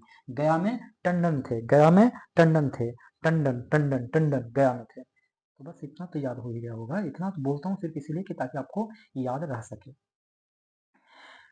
61 नंबर का प्रश्न देख लीजिए, कौन सा कथन सही है? तो देखते हैं कि कौन सा कथन सही है। इसमें से दोनों ही पॉइंट दोस्तों सही है। कह रहा है कि बिहार में प्रथम किसान सभा का गठन का प्रयास, प्रयास बोल रहा है दोस्तों, मोहम्मद जुबैर और श्री कृष्ण सिंह ने मुंगेर में 1922-23 में किया। ये सही है कि बिहार में प्रथम किसान सभा का गठन का प्रयास किसने किया? तो मोहम्मद जुबैर और श्री कृष्ण सिंह ने किया। ठीक है, कहाँ किया? तो मुंगेर ने। कब किया? 1922-23 में। बिहार में विधिवत प्रांतीय किसान सभा की स्थापना 1929 में स्वामी सहजानंद सरस्वती ने किया। किसने किया? स्वामी सहजानंद सरस्वती ने। बिहार में विधिवत प्रांतीय किसान सभा की स्थापना 1929 में स्वामी सहजानंद सरस्वती ने किया। ठीक है, अगला प्रश्न देखते हैं क्या कह रहा है। अगला प्रश्न कह रहा है कि किस आंदोलन के दौरान बिहार में राष्ट्रीय महाविद्यालय की स्थापना की गई? तब वो किया गया असहयोग आंदोलन। असहयोग आंदोलन, किस आंदोलन के दौरान बिहार में राष्ट्रीय महाविद्यालय की स्थापना की गई? तो असहयोग आंदोलन। देखिए 1921 में क्या हुआ कि गांधी ने पटना में बिहार विद्यापीठ की स्थापना की। क्या स्थापना की? बिहार विद्यापीठ की स्थापना बिहार में गांधी जी ने की 1921 में। ठीक है, अगला, और असहयोग आंदोलन चला था, जानबे करते हैं 1920 से 22 में। सदाकत आश्रम की स्थापना पटना में किसने की थी? तो वो किया था मजरूल हक ने। किसने किया था? मजरूल हक ने। और इसी सदाकत आश्रम से द मदरलैंड पत्रिका भी निकाला गया। द मदरलैंड पत्रिका कहाँ से निकाला गया? तो इसी सदाकत आश्रम से। अब बताना है जी आप लोग को कि कौन सा कथन असत्य है। तो जो असत्य कथन है वो ये वाला है कि बिहार, पहले ये जान लीजिए कि बिहार विद्यापीठ का स्थापना 6 फरवरी 1921 को महात्मा गांधी ने किया था। मतलब स्थापना, उद्घाटन। तो बिहार विद्यापीठ की स्थापना कब हुआ? 6 फरवरी 1921 को। और इसके प्रथम कुलाधिपति, देखिए कुलाधिपति पूछ रहा है, बोल रहा है, और कुलाधिपति का जो अंग्रेजी होता है वो होता है चांसलर। क्या होता है? Chancellor, chancellor. तो इसके प्रथम कुलाधिपति कौन थे? तो मजरूल हक। और इसके प्रथम कुलपति कौन थे? तो ब्रज किशोर प्रसाद। कुलपति पति यानी कुलपति को भी वाइस चांसलर बोला जाता है, कुलपति को वाइस चांसलर। तो कुलपति कौन थे? ब्रज किशोर। कुलाधिपति कौन थे? यानी चांसलर कौन थे? तो मजरूलर। अब कुलपति वाइस चांसलर कौन थे? तो ब्रज किशोर प्रसाद। अब प्रथम प्राचार्य कौन थे? तो प्रथम प्राचार्य महेंद्र प्रसाद नहीं बल्कि राजेंद्र प्रसाद थे। कौन थे? राजेंद्र प्रसाद थे। ये जो महेंद्र प्रसाद हैं वो राजेंद्र प्रसाद के भाई ही थे और ये एक मजिस्ट्रेट थे जिन्होंने कि इस्तीफा दे दिया था और असहयोग आंदोलन के टाइम पे, और मजिस्ट्रेट पद से इस्तीफा देके और इनको राय बहादुर का भी खिताब मिला था जिसे भी वापस इन्होंने लौटा दिया था। बिहार में स्वराज पार्टी के संस्थापक माने जाते हैं श्री कृष्ण को। बिहार में स्वराज पार्टी के संस्थापक माने जाते हैं किनको? तो श्री कृष्ण सिंह को माने जाते हैं। 66 नंबर का प्रश्न देखेंगे कि बिहार में साइमन कमीशन के विरोध का नेतृत्व किसने किया था? तो वो किया था अनुग्रह नारायण सिंह ने। बिहार में साइमन कमीशन का विरोध का नेतृत्व किसने किया था? तो अनुग्रह नारायण सिंह ने किया था। ठीक है, इसमें क्या हुआ था कहानी कि 12 दिसंबर, याद रखिएगा 12 दिसंबर 1928 को साइमन कमीशन बिहार आया था और अनुग्रह नारायण सिंह ने क्या किया था? विरोध किया था। ठीक है, तो इतना तो आप लोग को याद हो ही गया। अब अगला प्रश्न देखते हैं कि बिहार सोशलिस्ट पार्टी 1934 के प्रथम अध्यक्ष थे, तब वो कौन थे? जयप्रकाश नारायण। प्रथम अध्यक्ष कौन थे? जयप्रकाश नारायण, सॉरी जयप्रकाश नारायण नहीं, ये गलत है, श्री नरेंद्र देव, इसको आचार्य नरेंद्र देव भी कहा जाता है। प्रथम अध्यक्ष नारायण देव। 1934 में socialist party, Bihar socialist party का गठन होता है जिसके प्रथम अध्यक्ष आचार्य नरेंद्र देव और जयप्रकाश नारायण ये सचिव थे। तो कंफ्यूजन दूर हो गया, सचिव थे कौन? जयप्रकाश नारायण। अध्यक्ष कौन थे? नरेंद्र देव। सविनय अवज्ञा के संबंध में कौन सी घटना बिहार में घटित नहीं हुई है? तो सविनय अवज्ञा के दौरान में बिहार में घटित क्या नहीं हुई है? तो नंगी हड़ताल ये बिहार में हुआ था। और कहाँ हुआ था नंगी हड़ताल? तो सारण में हुआ था। सविनय अवज्ञा के दौरान नंगी हड़ताल हुआ था सारण में और चौकीदारी का विरोध हुआ था। इसमें क्या हुआ था? किसानों से संबंधित था। ये चौकीदारी कर क्या है? तो किसानों से संबंधित था। और नमक मिट्टी से नमक का निर्माण ये भी हुआ था, लेकिन प्रिंस ऑफ वेल्स का विरोध ये नहीं हुआ था असहयोग आंदोलन के दौरान। ठीक है, 1 अप्रैल 1937 को बिहार में किस पार्टी का सरकार बनी थी? तो ये बना था मुस्लिम इंडिपेंडेंट पार्टी। गलती से भी मुस्लिम लीग मत लगा दीजिएगा, मुस्लिम इंडिपेंडेंट पार्टी का सरकार बना था 1 अप्रैल 1937 को। और बिहार का ये पार्टी थे, एक थे यूनिस खान। कौन थे? यूनिस खान। और इनको जाना जाता है बिहार का प्रथम पीएम के रूप में। बिहार का प्रथम पीएम जो आज सीएम के रूप में है वो यूनुस खान थे। आप सोच रहे होंगे कि मुस्लिम इंडिपेंडेंट पार्टी कैसे बन गया? तो हुआ था कि भारतीय राष्ट्रीय कांग्रेस पूर्ण बहुमत लाया, लेकिन राष्ट्रीय कांग्रेस ने ब्रिटिश सरकार से बोला कि आप हमको बिहार में काम करने के लिए पूरा स्वायत्त दीजिएगा, आप हस्तक्षेप नहीं करिएगा, तभी मैं अपना सरकार बनाऊंगा। तो उन्होंने ब्रिटिश सरकार ने इनको नहीं दिया और इसीलिए इन्होंने अपना सरकार नहीं बनाया। और फिर जो सेकंड मोस्ट पार्टी था वो मुस्लिम इंडिपेंडेंट पार्टी ही था और उन्होंने उनको सरकार बनाने का आमंत्रण पेश किया और वो अपना सरकार बना लिए, इसलिए यूनिस खान को पीएम के नाम से जाना जाते हैं। फिर बाद में हालांकि ये हुआ कि कांग्रेस ने भी सरकार इस्तीफा दिलवा के मैंने क्या उसको बोलते हैं, सरकार गिरा के अपना सरकार बना लिए थे। 70 नंबर का प्रश्न देखते हैं। असत्य कथन चुनते हैं।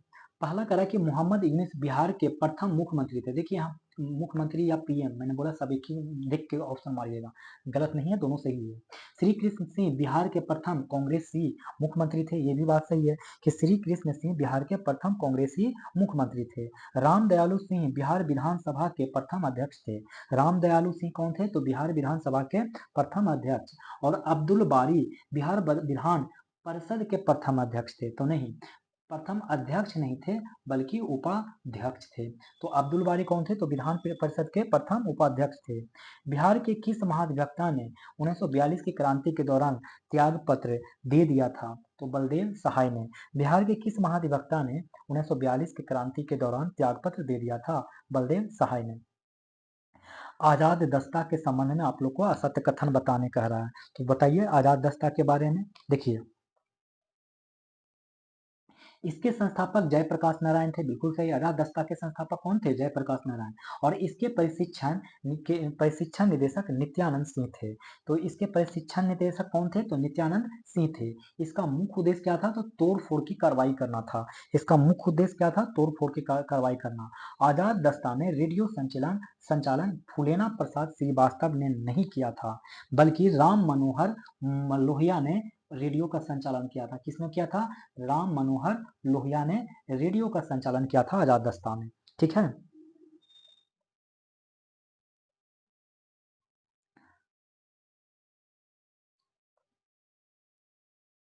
फूलेना प्रसाद श्रीवास्तव ये आजाद दस्ता से संबंधित नहीं थे, बल्कि फूलेना प्रसाद श्रीवास्तव को जाना जाता है कि सिवान सिवान का नाम तो जान ही रहे हैं, एक जिला है। तो सिवान में थाने पर झंडा फहराने की कोशिश में इनको गोली चला के इनकी हत्या कर दी थी। तो सिवान में के थाना पर झंडा फहराने में किनको गोली मारा गया? तो फूलेना प्रसाद श्रीवास्तव को। निम्नलिखित में से कौन 7 शहीद की घटना में शामिल नहीं थे? तो वो कौन नहीं थे दोस्तों?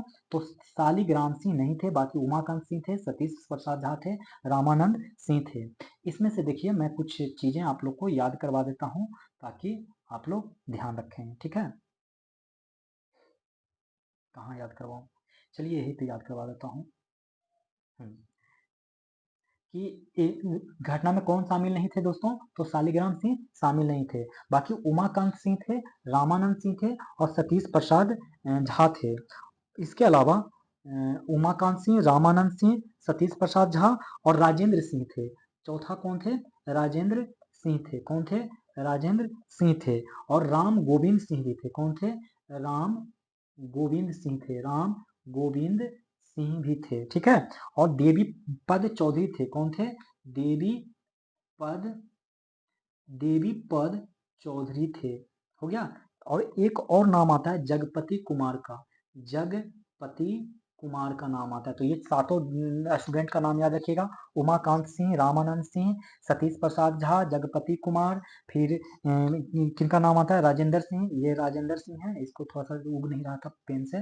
राजेंद्र सिंह, राम गोविंद सिंह, देवी पद चौधरी और जगपति कुमार। अब कह रहा है कि दीपावली की रात हजारीबाग जेल से जयप्रकाश नारायण किनके साथ भागने में सफल हुए? तो ये जो भागने में सफल हुए दोस्तों, वो थे सारे के सारे भागने में सफल हुए थे। भागे कब थे? तो 9 नवंबर 1942 को भागे थे। ठीक है। कौन कौन थे भागने में? तो रामानंद मित्र थे, योगेंद्र शुक्ल थे, शालिग्राम सिंह थे, सूरज नारायण सिंह थे और गुलाबी सोनार थे। कौन थे? गुलाबी सोनार थे। गुलाबी सोनार थे। ठीक है। तो दीपावली की रात से कौन कौन भागे थे? तो गुलाबी सोनार, सूरज नारायण सिंह, रामानंद मित्र और योगेंद्र शुक्ल और शालिग्राम सिंह। और ये सब भाग के नेपाल के तराई में चल गए और राजबिलास के जंगल में जाके आजाद दस्ता का निर्माण किए। पृथक बिहार की मांग आधारित द बिहार टाइम्स की स्थापना कब हुई? 1894 में। और इसके संपादक कौन थे? द बिहार टाइम्स के संपादक कौन थे दोस्तों? तो इसके जो संपादक अगर कोई पूछे आपसे तो बताइएगा महेश नारायण। किसको बताइएगा? महेश नारायण बताइएगा। ठीक है। और अगर इसका महेश नारायण को संपादक जो थे और इसको शुरू कौन करवाए थे? तो सच्चिदानंद सिंह शुरू करवाए थे। ठीक है। सच्चिदानंद सिंह। पृथक बिहार के निर्माता किसे कहा जाता है? तो वो कहा जाता है सच्चिदानंद सिन्हा को। पृथक बिहार का निर्माता किसे कहा जाता है? तो सच्चिदानंद सिन्हा को। असल में ये पढ़ने के लिए लंदन गए थे। ठीक है। और लंदन में इनसे पूछा गया कि आर यू फ्रॉम वेयर, माने वेयर आर यू फ्रॉम, मतलब आप कहाँ से थे? तो इन्होंने बताया कि बिहार से। तो पूछने वाला भी एक इंडियन था, तो बोला कि ये बिहार कहाँ है? तो बिहार तो हमको पता ही नहीं है। तो इसी वक्त इनका दिमाग ठनक गया। तो बोला कि हम कहाँ रह रहे हैं जिसके बारे में किसी को पता तक नहीं है। तो इन्होंने आके बिहार में, माने भारत में आके इन्होंने बिहार अलग करने का मांग रख दिया। बिहार स्टूडेंट कॉन्फ्रेंस की स्थापना कब की गई थी? तब वो किया गया था 1906 में। बिहार स्टूडेंट कॉन्फ्रेंस की स्थापना कब किया गया? तो वो है 1906 में। ठीक है। 78 नंबर का प्रश्न देखिए। 1946 में बिहार में अंतरिम सरकार का गठन किसके नेतृत्व में किया गया? तब वो किया गया श्री कृष्ण सिंह के नेतृत्व में। 1946 में बिहार सरकार में अंतरिम सरकार का गठन किसके नेतृत्व में किया गया? तो श्री कृष्ण सिंह के नेतृत्व में।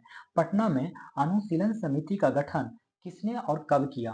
पटना में अनुशीलन समिति का गठन किसने और कब किया? तो वो किया सचिंद्र नाथ सन्याल ने 1913 में।